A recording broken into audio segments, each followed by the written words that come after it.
You use the word spectacle. I've been asked a lot of questions this past week about that word spectacle, and somebody asked me whether it was possible to kind of reclaim the spectacle as Asian American artists, but across the wide spectrum of the arts. Is it possible to reclaim spectacle?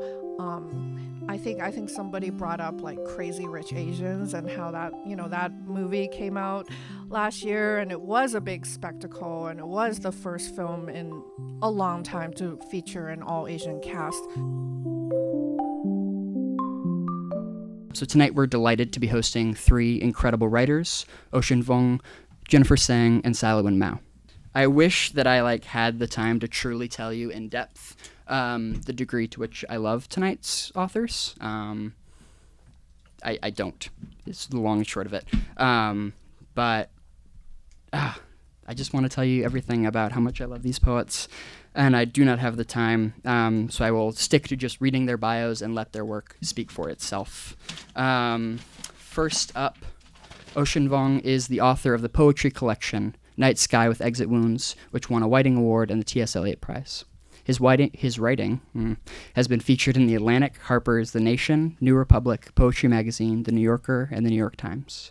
Born in Saigon, Vietnam, he currently lives in Northampton, Massachusetts. His first novel, On Earth We're Briefly Gorgeous, is forthcoming from Penguin Press in June. Applause. Come on.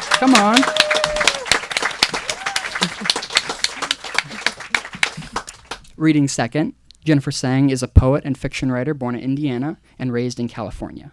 She's the author of 3 award-winning poetry collections, as well as a collection of flash fiction, The Passion of Wu and Isolde, a Firecracker Award finalist and winner of an Eric Hoffer Award, as well as a novel, Mayumi and the Sea of Happiness, which was a finalist for the PEN American Center's Robert W. Bingham Prize for Debut Fiction and a New England Book Award. She's a visiting writer at OSU Cascades and lives on Martha's Vineyard. Applause. That was good. You're getting better. Okay, this is great. And then closing out our reading tonight will be Sally Wen Mao, who is the author of the previous poetry collection, Mad Honey Symposium, through Alice James Books. She is the author of the newly released Oculus, which is out from Grey Wolf Press as of a few days ago. Her work has been anthologized in the Best American Poetry 2013 and published in multiple venues, including Poetry Magazine, Black Warrior Review, Guernica, the Missouri Review, Washington Square, among myriad others. She earned her MFA from Cornell University and has received fellowships from Kundiman, Hedgebrook, and Saltonstall Foundation. She currently lives in Brooklyn and teaches in the Asian American Studies Department at Hunter College. Now I'm done. I'll take a breath. Applause. Thank you so much for having me, and thank you so much for braving the cold and being here.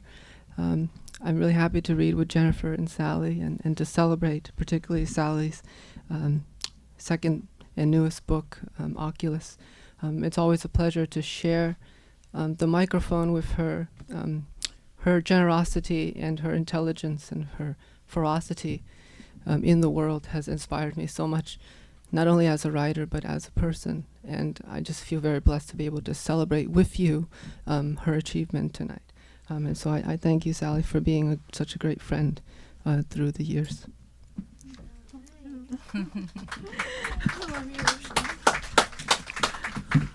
I'm going to read 2 new poems.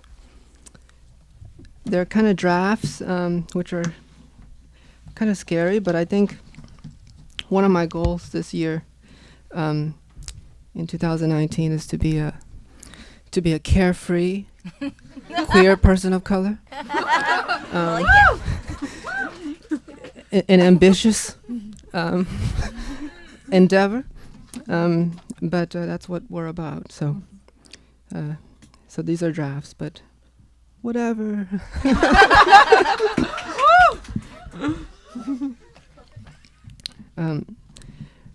During the whole election cycle, I struggled, like many of us, to find a footing in language. But this was the first poem that came out of it after about 8 months of silence. You guys, Brushing my teeth at 2 in the morning, I say over my shoulder, you guys, I'm serious. What are we going to make of this mess? My voice muffled with wintergreen foam. What are we going to do now that it hurts when I look at those I love?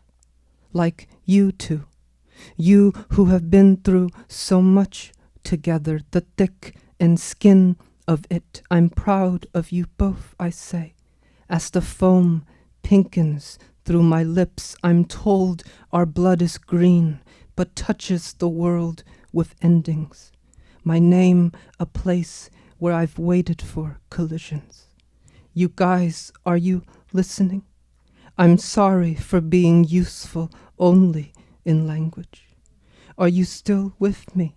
I ask, as I peer into the tub where I placed them gently down, the 2 white rabbits I had found on Harris Street, the way back from Emily's, where we watched American Dad on her mom's birthday, her mom who would have been 56 this year. We ate Rocky Road in bowls painted with blue tulips. I'm too tired, she said, to be this happy. And we laughed without moving our hands. Perhaps the rabbits are lovers or sisters. Sometimes it's hard to tell gender from breathing. Earlier, I had scooped them from the pavement. They were crushed, but only kinda. One had a dented half face, the other's back flattened like a courage sock. I cradled them wetly in my sweatshirt, but now the tub is a red world, save for the silent island of fur flickering in my fugitive words. Guys, I say, just wait for me, all right? Just wait a while longer. I swear I'll leave this place spotless when I'm done.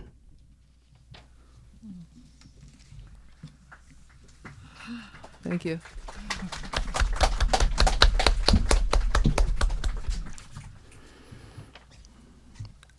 This is a longer, weirder poem. That's all. Not even this. Hey, I used to be a faggot. Now I'm a checkbox. The pen tip jabbed in my back. I feel the mark of progress. I will not dance alone in the municipal graveyard at midnight, blasting sad songs on my phone for nothing. I promise you, I was here. I felt things that made death so large, it was indistinguishable from air. And I went on destroying inside it like wind in a storm. The way Troye Sivan says things in The Good Side. The way I kept dancing when the song was over because it freed me. The way the street light blinks once before waking up for its night shift like we do. The way we look up and whisper sorry to each other, the boy and I, when there's teeth. When there's always teeth on purpose. I threw myself into the law and made it work.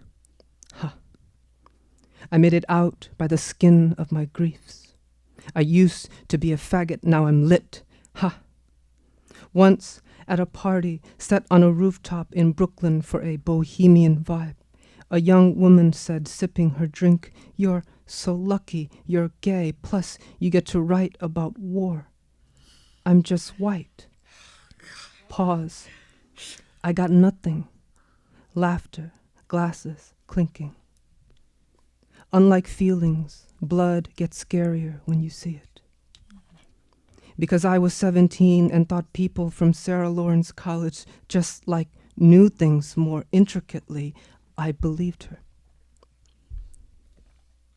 Because everyone knows yellow pain pressed into American letters turns to gold. Our sorrow, Midas touched, napalm with a rainbow afterglow.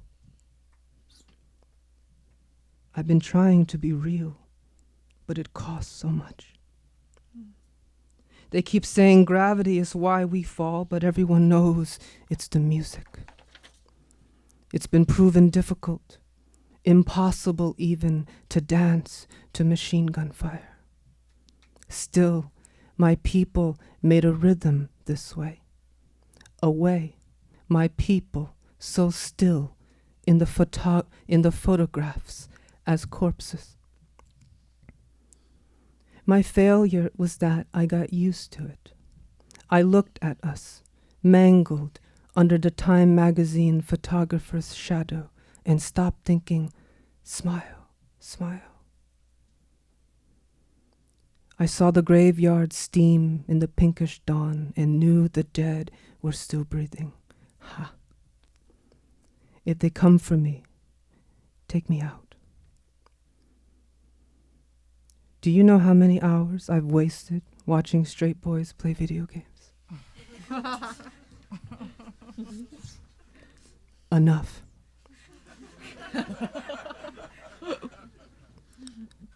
Time is a mother. What if it wasn't the crash that made me, but the debris? What if it was meant this way? The father, the lexicon, the line of cocaine on the mohawked boy's collarbone in an East Village sublet in 2007. What is wrong with me, Doc? There must be a pill for this. Too late. These words already shrapnel in your brain. Impossible in high school. I am now the ultimate linebacker.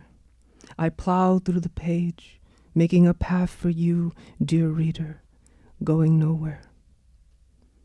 Because the fairy tales were right. You'll need magic to make it out of here. Long ago, in another life, on an Amtrak through Iowa, I saw for a few blurred seconds a man standing in the middle of a field of winter grass, hands at his side, back to me, all of him stopped there, save for his hair scraped by low wind. When the countryside resumed its wash of gray wheat, tractors, gutted barns, black sycamores, and herdless pastures, I started to cry. I put my copy of Didion's The White Album down and folded a new dark around my head. The woman beside me stroked my back, saying in a Midwestern accent that wobbled with tenderness, "Go on, son, you get that out now. No shame in breaking open. You get that out, and I'll fetch us some tea." Which made me lose it even more, my jaw tapping on the plastic tray table. She came back with Lipton in paper cups, her eyes nowhere blue and there. She was silent all the way to Missoula, where she got off and said, patting my knee, "God is good, God is good." I can say it was beautiful now, my harm, only because it belonged to no one else. To be a dam for damage. My shittiness will not enter the world, I thought, and quickly became my own hero. Lest we forget, a morgue is also a community center.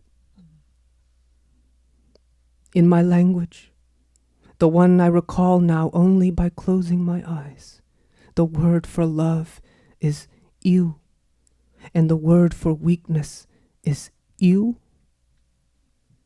How you say what you mean changes what you say. Some call this prayer. I call it watch your mouth. Body, doorway that you are, be more than what I'll leave behind. Stillness, that's what it was. The man in the field in the red sweater. He was so still, he became somehow more true, like a knife wound in a landscape painting. Like him, I caved. I caved and decided it will be joy from now on. Then everything opened. The lights blazed around me into a white weather, and I was lifted, wet and bloody, out of my mother, screaming, and enough. Now close with this one, and thanks to Brookline for letting me borrow my own book. I'll give it back. I always think of what it means to be to make a safe space, and especially now as a professor at UMass, I'm always thinking about what is a safe space, and also as a person born out of violence, in a country born out of violence. I don't know if it's possible to have a safe space. I don't know what it looks like. I don't know who it's for, who it can be for, and if it can stay and last. But I think, for me, safety is often tied to agency. I feel most safe, perhaps not under an architecture, but when I have the agency to create my own joy, fleeting though that may be. And so I always think about pleasure, self-pleasure particularly. So in that in mind, I wrote this poem as an ode to masturbation, which is inexhaustible joy.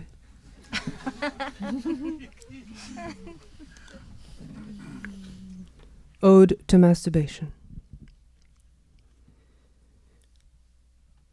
Because you were never holy, only beautiful enough to be found with a hook in your mouth. Water shook like sparks when they pulled you out. And sometimes your hand is all you have to hold yourself to this world. And it's the sound, not the prayer, that enters. The thunder, not the lightning, that wakes you in the back seat. Midnight's neon parking lot, holy water smeared between your thighs where no one ever drowned from too much thirst. The cum shot in articulation of chewed stars. So lift the joy-crusted thumb and teach the tongue of unbridled nourishment. To be lost in an image is to find within it a door. So close your eyes and open. Reach down with every rib, humming the desperation of unstruck piano keys. Some call this being human, but you already know it's the briefest form of forever. Yes, even the saints remember this. The if under every utterance beneath the breath brimmed like cherry blossoms foaming into no one's springtime. How often these lines resemble claw marks of your brothers being dragged away from you. You whose name not heard by the ear, but the smallest bones in the graves. You who ignite the April air with all your petals, here, here, here. You who twist through barbed wired light, despite knowing how color beckons decapitation. I reach down looking for you in American dirt, in towns with names like hope, celebration, success, and sweet lips like Little Saigon, Laramie, Jasper, Money, and Sanford, towns whose trees know the weight of history, can bend their branches to breaking lines, whose roots burrow through stones and hard facts, gathering the memory of rust and iron, mandibles and amethyst. Yes, touch yourself like this. Part the softest hurts, unhealable hunger. After all, the Lord cut you here to remind us where He came from. Pin this antlered heart beat back to earth. Cry out until the dark fluence, each faceless beast banished from the ark, as you scrape the salt off the cock clit and call it daylight. Don't be afraid to be this luminous, to be so bright, so empty, Their bullets pass right through you, thinking they have found the sky. As you reach down, press a hand to this blood-warm body, like a word being nailed to its meaning, and lives. Thank you.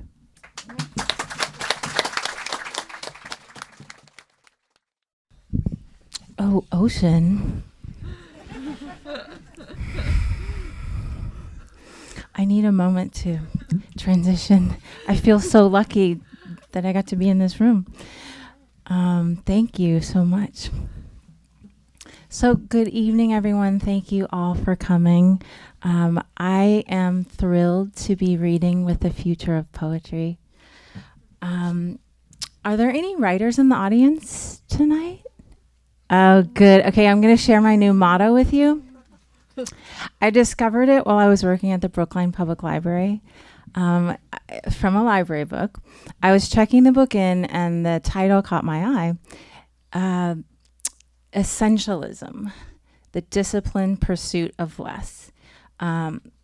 When I first saw the word essentialism, I actually thought it was going to be about feminism, but it was a business book, to be honest. But so this businessman, Greg McKeown, he talks about what happens when you start to succeed at something. Let's say you win an award or you publish a little book.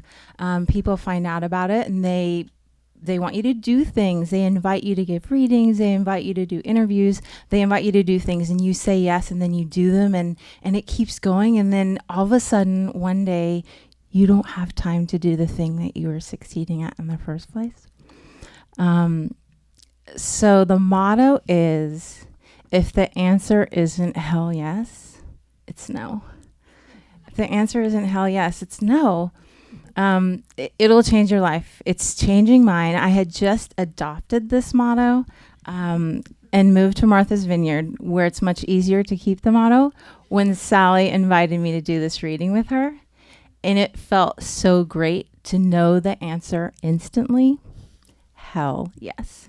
Hell yes.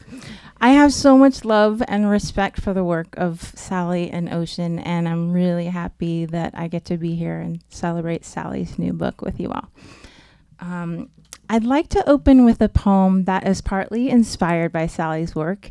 It's a collage poem that stitches favorite lines by women of color to lines of my own. And I want to read you the poets' names. The poets are Aracelis Girmay, Robin Cost Lewis, Sandra Lim, who I have to say is in the house. And this poem owes, as I was going over it beforehand, it just owes such a heavy debt to her. So you're doing a good job, girl. And Sally Wen Mao, Hannah Sangyi Park, Solmaz Sharif, Jane Wong, and Shelley Wong. So the poem is a tribute to these poets, and it's also a tribute to my mother. Sally's line comes from her poem Valentine for a Flytrap, which is in her first book. It's the first line of the poem, not to be confused with the title. Dearest yellow, dearest brown, take me in your summer gown, you who knew fervor of its forever, of its endless arch towards another's fevered need. I hold a flashlight to your organs. Let it matter what we call a thing. That black string was grief. It was her job to take that string and put it somewhere. To take a leaf and sew it back onto a tree. Think of a needle dropped into the sea. I don't know why the world is so broken. This sounds like a savage talking, but don't wake me, please, look away. My mother will pray for anyone, a stranger, a wolf, an enemy. There are radioactive wolves in Chernobyl flourishing. to sing out with a throat like that, saying, look how the world has touched me. She was president of nothing, priest of no one. Inside every world, there is another world trying to get out. Let me tell you where the human in me ends. Friendship, hive mind, honey that tastes of books. Every ocean has known us, Venus. Let me exalt you.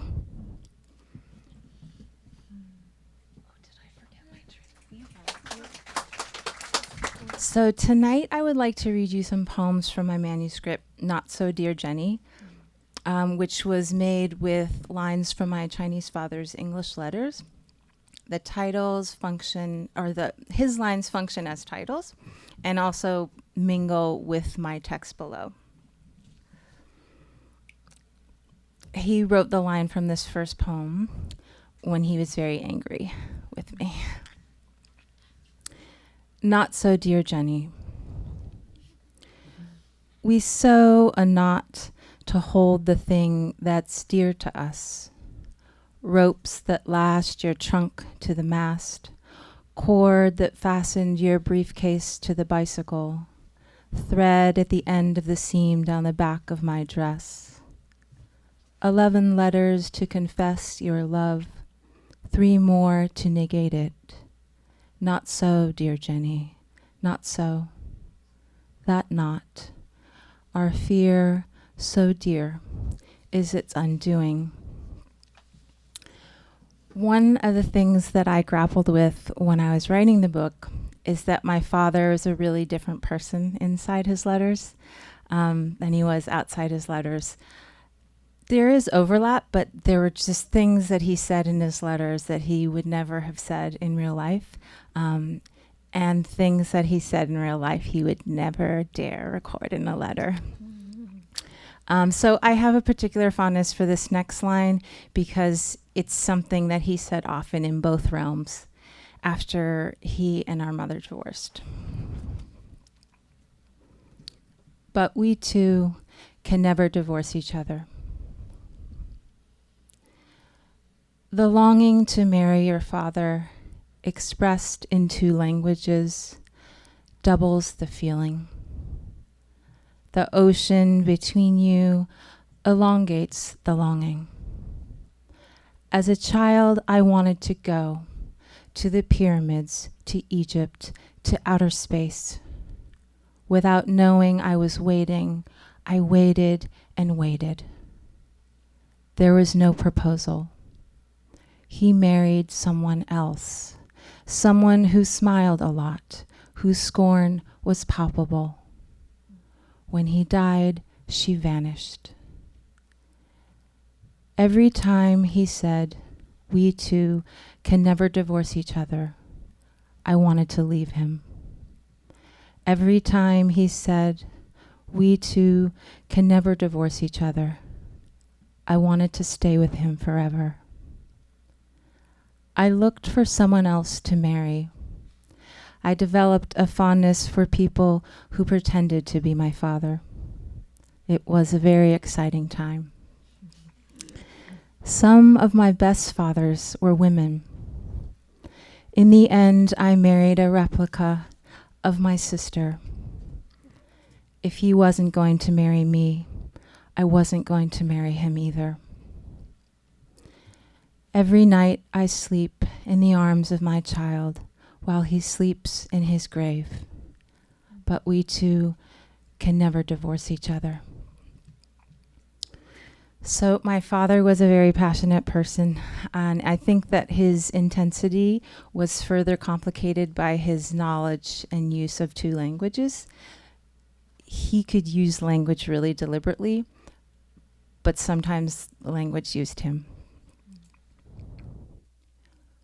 Why should we blame others for forgetting me?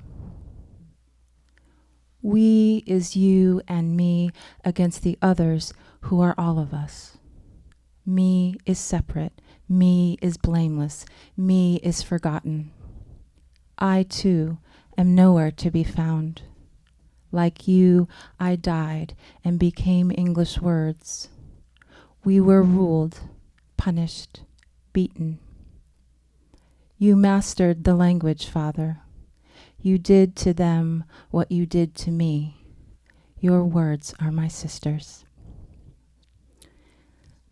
I do have a sister, and I would have been lost without her. In our family, she was the girl, and I was the boy. As a matter of fact, your daddy is the biggest failure of you all. I could not even hold a family of 4 together. Facts matter to him. We were all big failures. He was the biggest. He couldn't hold us together because he couldn't let go his jaunty rhetoric. Cunning like silver, holding the pearl in the handle of a knife. They said I was just like him. He called me first son. He called me number 1. They called me daddy's girl. He was the silver and I was the pearl, and the blade was life. We were all one weapon. So our father was very ambitious, very accomplished. He was a superior court judge in Taiwan. And then when he came here, he was a professor of electronic engineering in California. And he had really high expectations of us. And in a way, this was great because the height of his expectations were really equal to his belief in our ability. We could do anything. We could be president. We could win the Nobel Prize. It was really only when he compared us to other people that it became oppressive. I have this really clear memory of the house we grew up in, of this newspaper article that he snipped out of the paper and taped onto the fridge about a 6-year-old boy who had just graduated from college. It's just a little reminder of what's possible.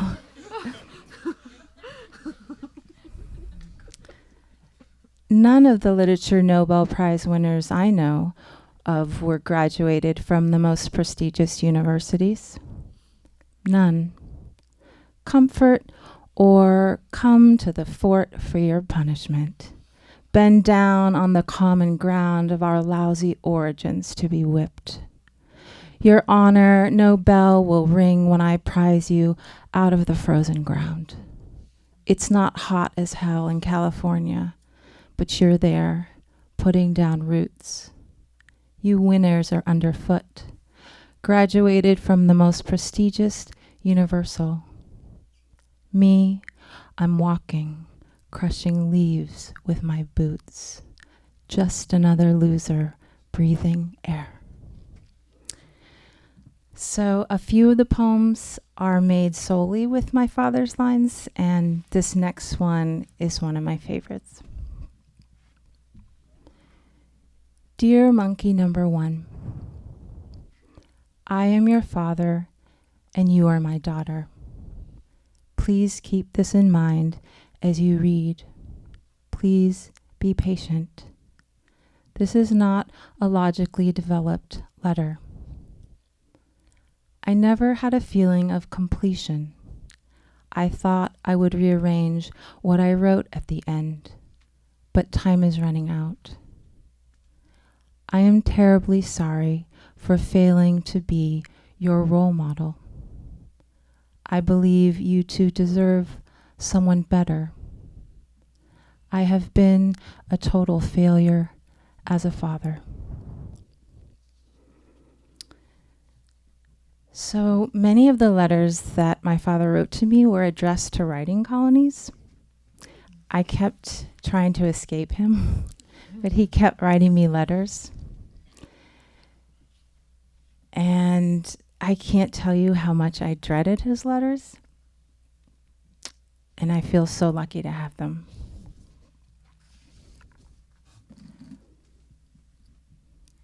I never read one word Toni Morrison wrote. There are many ways to love a person. In 1993, he wrote the words Toni and Morrison in a letter to me. I was at a residency.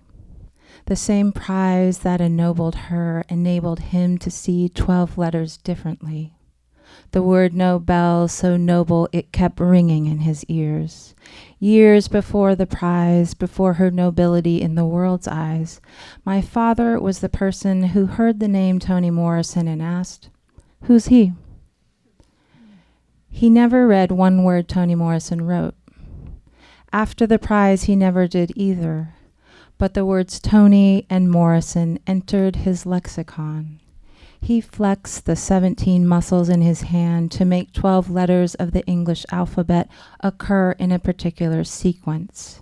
Her name became our cryptonym, a silent hymn we wrote to signal allegiance, a code we sent back and forth during a war that was otherwise raging.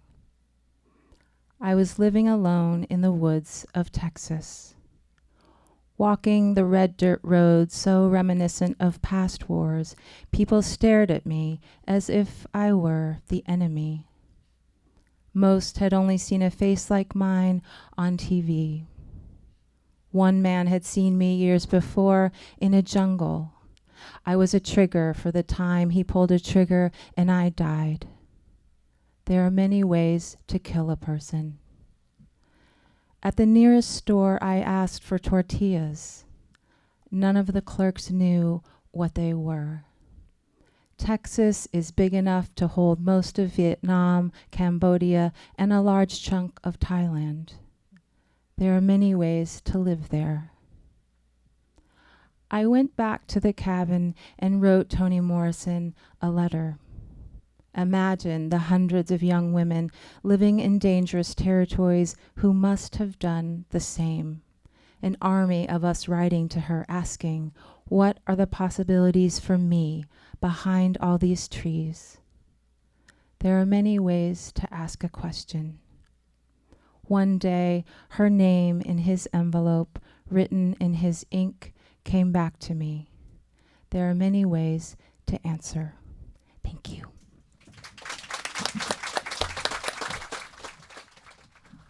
Oh my God, thank you for that, Jennifer and Ocean.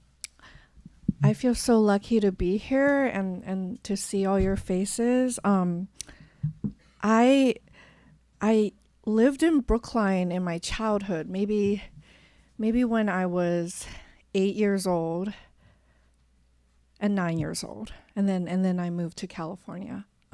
So I remember this neighborhood very fondly.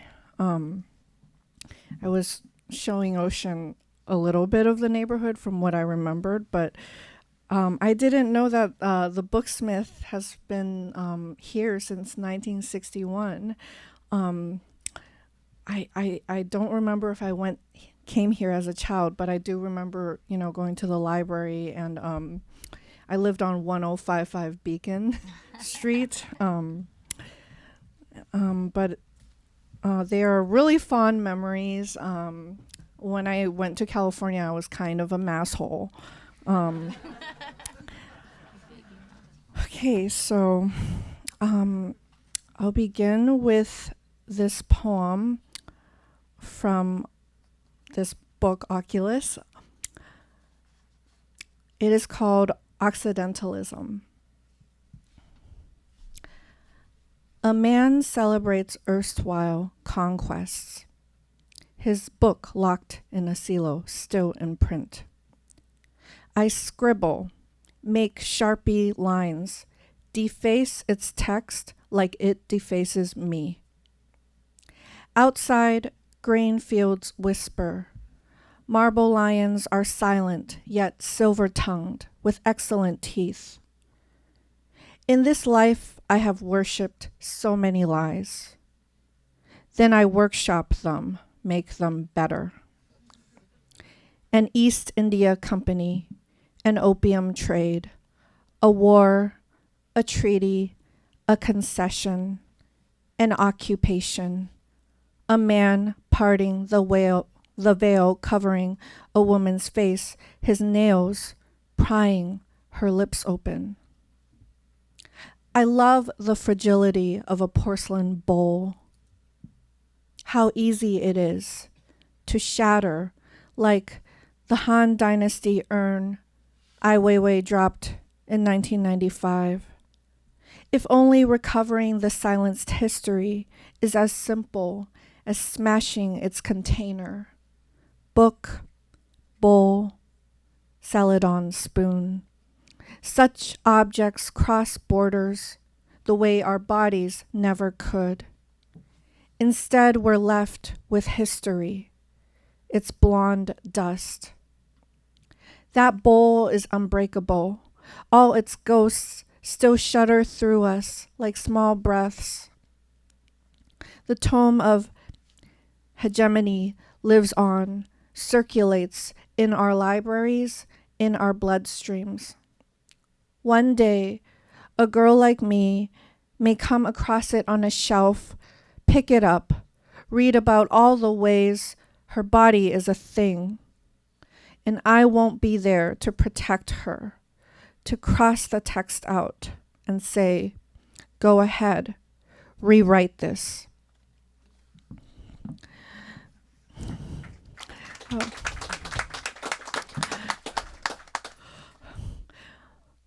I'm still thinking about that, about writing Toni Morrison letters. So this poem is called The Toll of the Sea, and it's based on a film that came out in 1922, and it was the first successful two-color Technicolor film. And the only two colors were red and green, and it was also a retelling of Madame Butterfly, starring Anna May Wong. Green means go, so run now.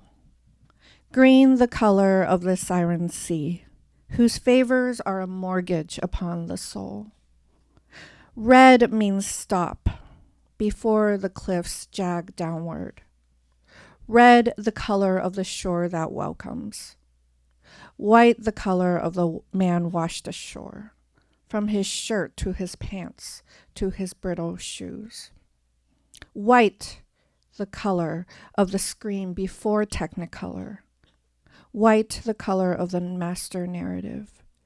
Green, the color of the ocean, so kind, not leaving a stain on the white shirt.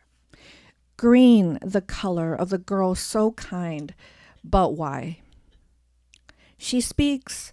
Alone in my garden, I heard the cry of wind and wave. In the green girl's garden, the stranger clamps her, asks, how would you like to go to America?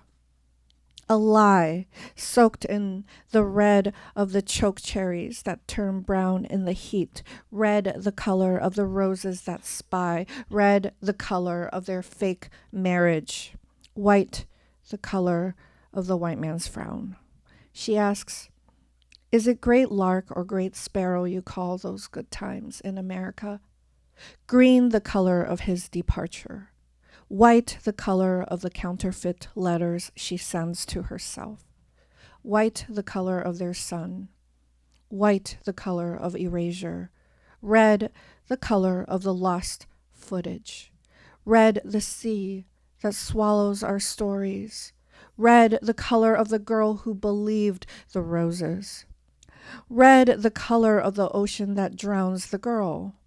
Red, the color of the final restoration. In every story, there is a Technicolor screen, black, white, red, green. In every story, there is a chance to restore the color. If we recover the flotsam, can we rewrite the script? Alone in a stranger's garden, I run. I forge a desert with my own arms. Blue, the color of our recovered narrative. Blue, the color of the siren sea, which refuses to keep a white shirt spotless. Blue, the color of a reclaimed Pacific. Blue, the ocean that drowns the liars. Blue, the shore where the girl keeps living. There she rises on the opposite shore. There she awakens, prismatic, childless, free.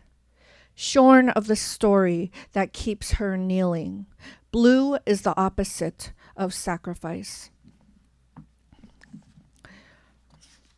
So I watched different renditions of that that narrative, the Madame Butterfly narrative. I've seen Miss Saigon on Broadway. I saw this movie, The Toll of the Sea, and I just got so tired of, seeing the Asian woman kill herself over and over again.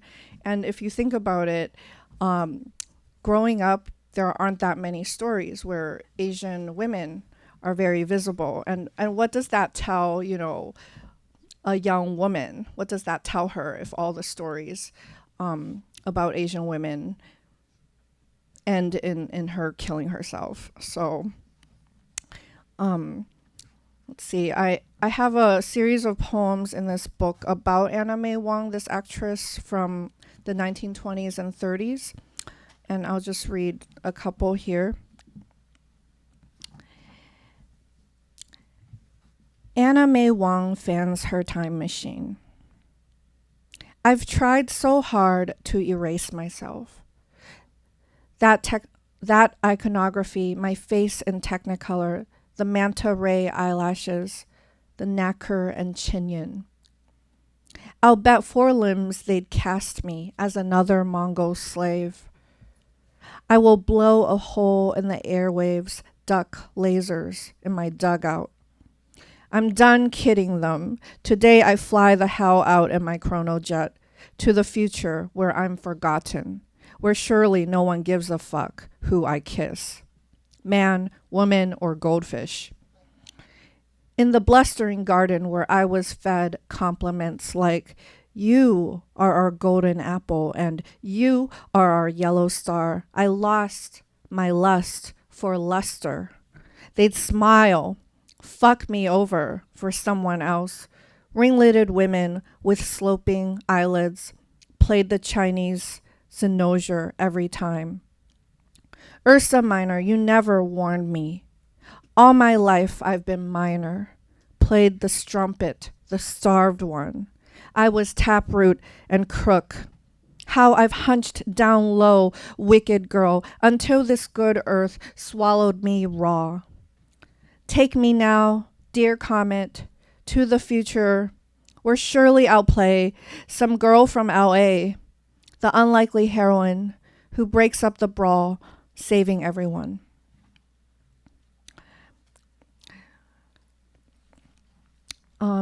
So I'll read this one. It's called Anna May Wong Makes Cameos. Romeo Must Die, 2000. I'm Aaliyah's sassy friend. I give her tough love and good advice. Kiss Jet Li, I tell her. The director cuts their kissing scene, replaces it with a hug, rendering my scene pointless, so they cut me from the film. Kill Bill, 2003. I'm Gogo Yubari's grieving twin sister. In my nightmares, Chiaki Kuriyama swings her iron balls over my futon. The noise maddens me. To avenge her, I lunge with a steak knife at Uma's white veil. I die as my bones crunch under her heels. The Last Samurai, 2003. I'm Tom Cruise's love interest's younger cousin. So frail, I cry at the sound of a twig cracking. In the end, I am sacrificed so Tom can shed tears. Take comfort in my pretty cousin as my spine goes limp. Holla Batgirl, 2004. I'm Gwen Stefani's arch nemesis. The cute Asian girl who disses her behind the school bleachers. Once I was her backup minion. Now no more, I've gone rogue. Pharrell is the other cameo. Together we conspire to take her down. There are claws, there is gore. In the end, the showdown is cut to make room for Gwen's cheerleading routine. Memoirs of a Geisha, 2005. I'm Gong Li's evil apprentice, Geisha. I trip young Sayuri with my silk sash. I set her kimono on fire.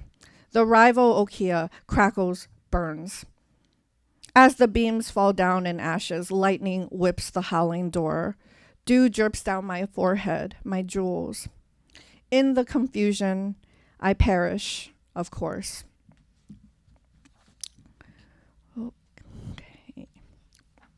Okay, so I feel like I'm developing kind of a theme here.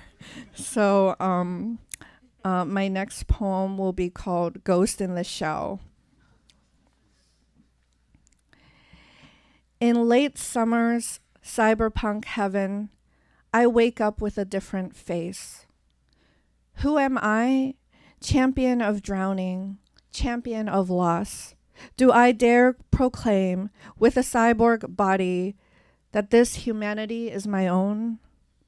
My name is Motoko Kusanagi, investigator cyborg for Public Security Section 9, reporting a cyber terrorist crime.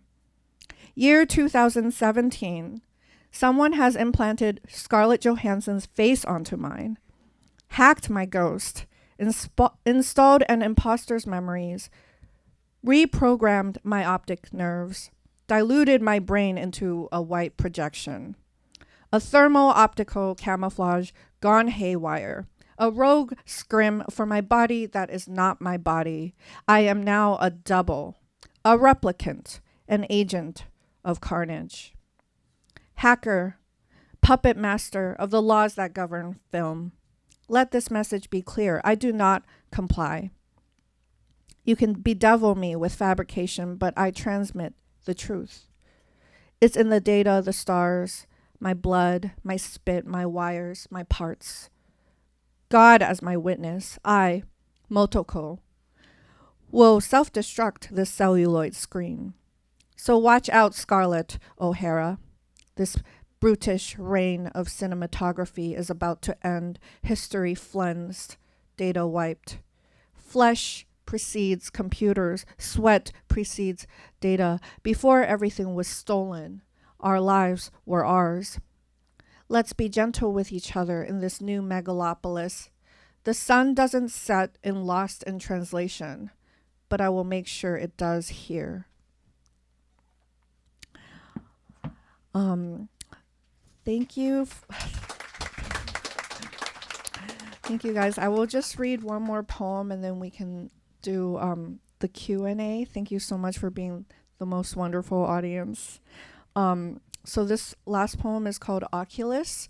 I snuck this poem into my manuscript like the day before I was supposed to submit my final my final version. Because I didn't have a poem that addressed the architectural definition of what an oculus is, which is a dome on top of a window to the sky, essentially.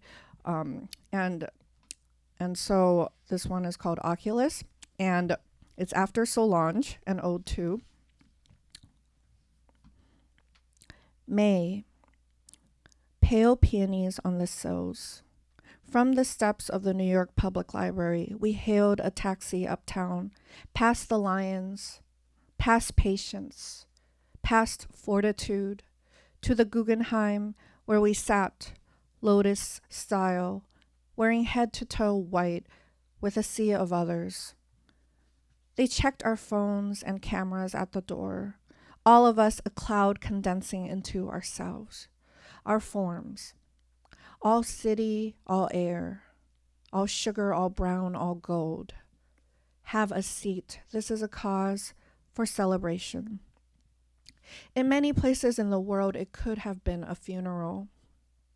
She appeared and she sang, descending down the spirals, the golden nautilus, past the skeletal Giacomattis, past the Duchamps, past the Modiglianis, under the centripetal glass, a single layer in the interior.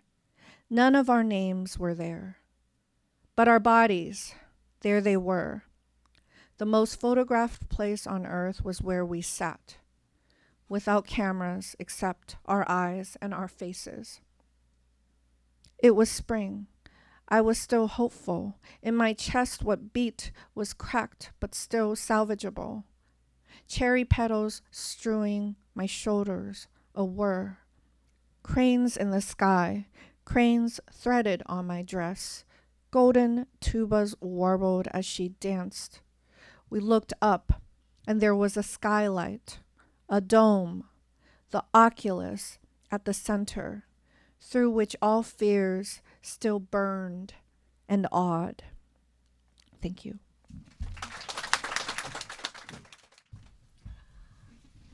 Okay, so the question was about language and our relationship to the English language, in particular, as Asian American poets who may not have origins that speak the language.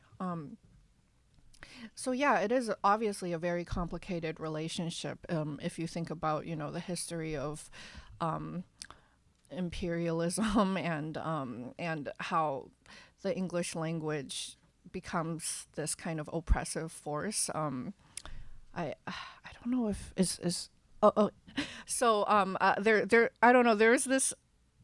I think of the anthology that the Asian American Lit Review put out, called The Book of Curses. I remember there was like a curse for the Asian or for the English language in that book. For me, my English is technically my second language because I actually, my family moved to here actually when I was 5, and then I had to learn English as a first grader, like kindergartner or first grader.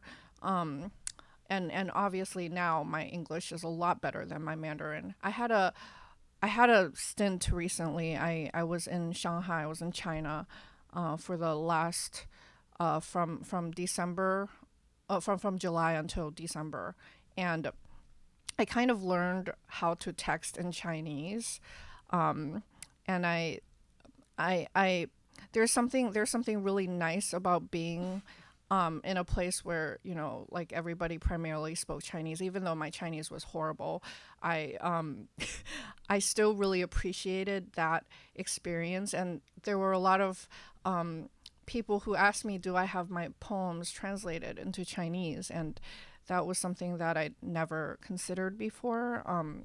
But because my Chinese is so limited, I wouldn't be able to do it myself. But it's something that I really hope I can do in the future.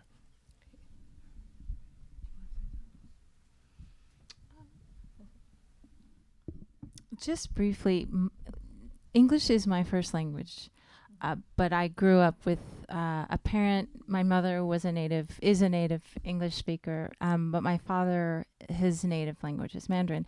And so I think that scenario has affected my, I can't see the person, relationship to the English language or to language in general, that whenever I am aware of language, I'm always also aware of another person who can't understand it, or I'm always aware of other ways to interpret something, because my father just always saw everything so differently than anyone I knew, and I feel like a lot of it was because of language, and their constant miscommunications, I think, have made me, even just in English, be more attuned to multiple meanings, and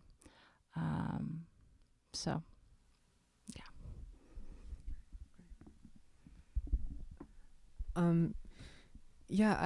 I think for me it began like a lot of immigrant children, very practically. I had to speak English because my parents and my family couldn't, and so it was my way of giving them access in this world that was very new to them and to myself. But I got to go to kindergarten and start from there. And I remember, looking at Victoria's Secret catalog and ordering it, underwear for my mother that she would mark, and I just thought, like, this is just the most mundane service that we can do for each other. And I think from that point, I realized that I have to learn this language as fast as I can if I were to take care of my elders. And then when I started to become a writer, that methodology of service suddenly became a potential betrayal, in that the more English I know, the further away I am from them. And like yourself, my English is much more advanced, intricate than my Vietnamese. And I think that reconciliation is not necessarily possible. Maybe it is. At this point, I don't know if it is. And I've sort of accepted the fact that every artist must betray their family, both in content and in language, in order to preserve them as well. And that contradiction is the site of, I think, innovation and energy for myself. It doesn't make it easy.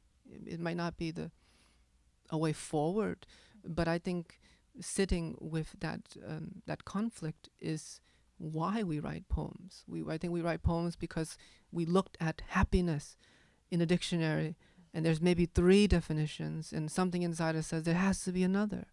There has to be multiples. Loneliness, sadness, whatever, what have you. The dictionary was not enough, and so we decided to write more in its place. And I think to sit with that uncertainty and that to be an outsider within the margins is both the burden but also the opportunity of the artist, depending on how they use their tools. And so with that, I just said, all right, it looks like I'm way ahead of the people who got me here, and in terms of communication. So let's go full forward and see what I can do to bring back to them. Thank you for speaking, sharing your poetry. My question is about representation, which is something that I guess a lot of people seem to be talking about, especially within Asian American communities. And I'm wondering, because of what a lot of your poetry, the 3 of you, deals within is, for example, like spectacle in Sally's poetry, and commodification and like yellow pain in Ocean's poetry. And I'm wondering like, how do you reconcile that in what you do, and how, I guess, as poets, for example, how do you feel when you're speaking and sharing these poems in, like, for example, like a space like this? Yeah, thank you. Okay, so the question was, how do we reconcile with the intersections of being Asian Americans, making art often out of struggle and pain in a scenario like this?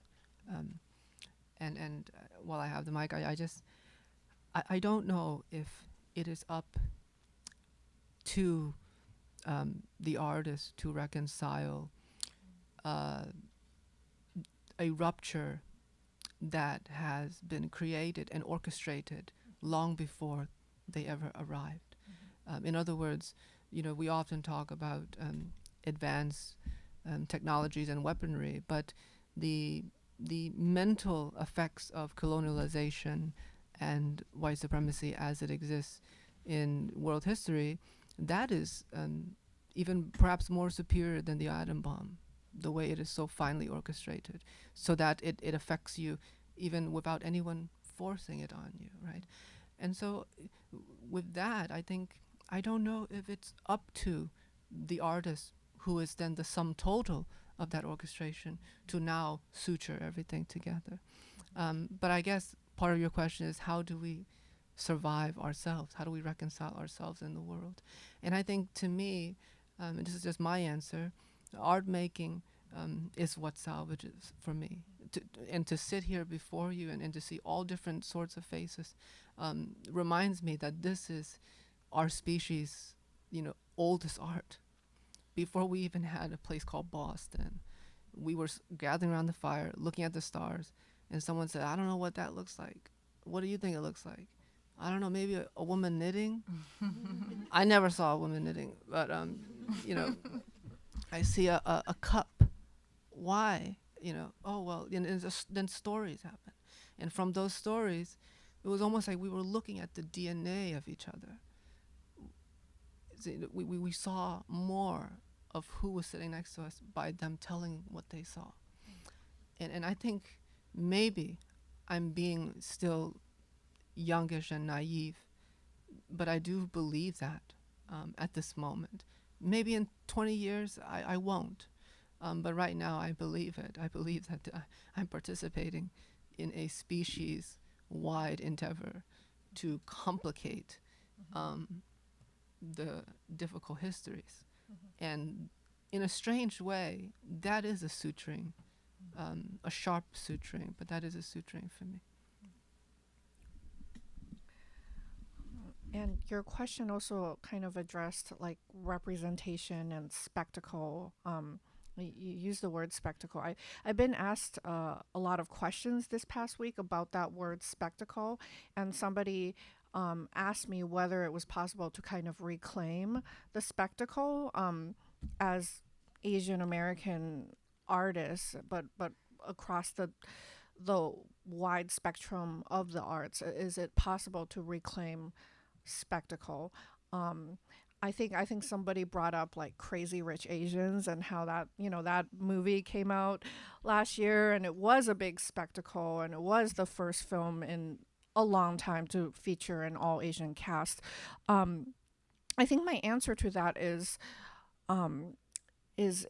how do we read that word spectacle, because it carries this kind of negative connotation, right? So you have when someone says spectacle, it's not necessarily a great thing, or there's not necessarily substance behind all the bravura of the thing or the performance or the piece or the work, and I'm not necessarily interested in reclaiming the spectacle, more in kind of complicating, like Ocean was talking about, like making something more complex, making an experience more real and complex.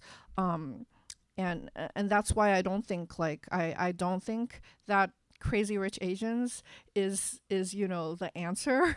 I don't think that it's pushing enough boundaries. I think it's only when we don't get that one token film in like 30 years, when we get a multiplicity of stories, that we really have made any kind of progress for me.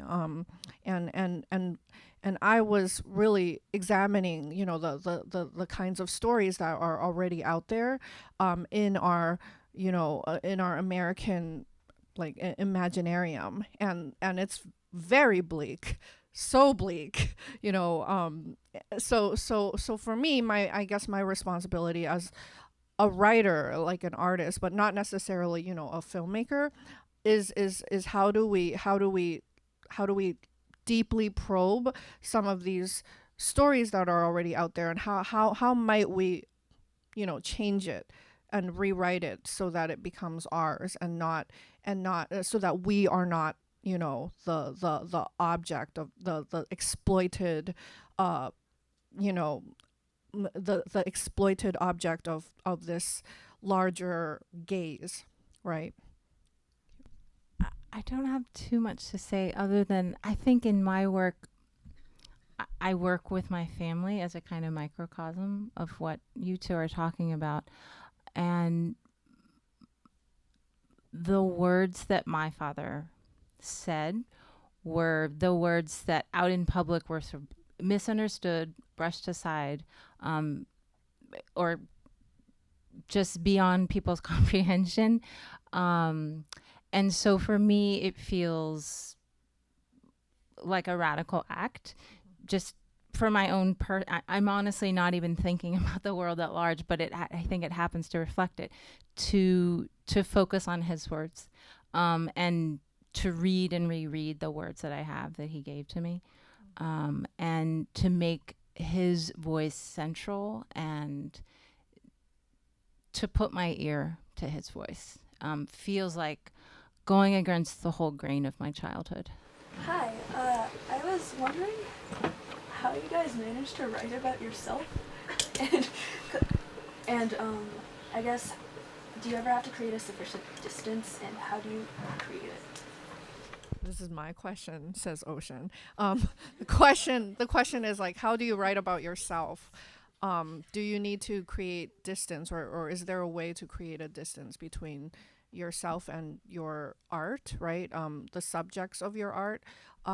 I think I'm actually a poet who is quite distant from maybe my lived experience on the poetry page. I have some poems that kind of talk about my experiences, but I would say that I'm really chicken, and like I commend you for writing about something so personal like your family and also history.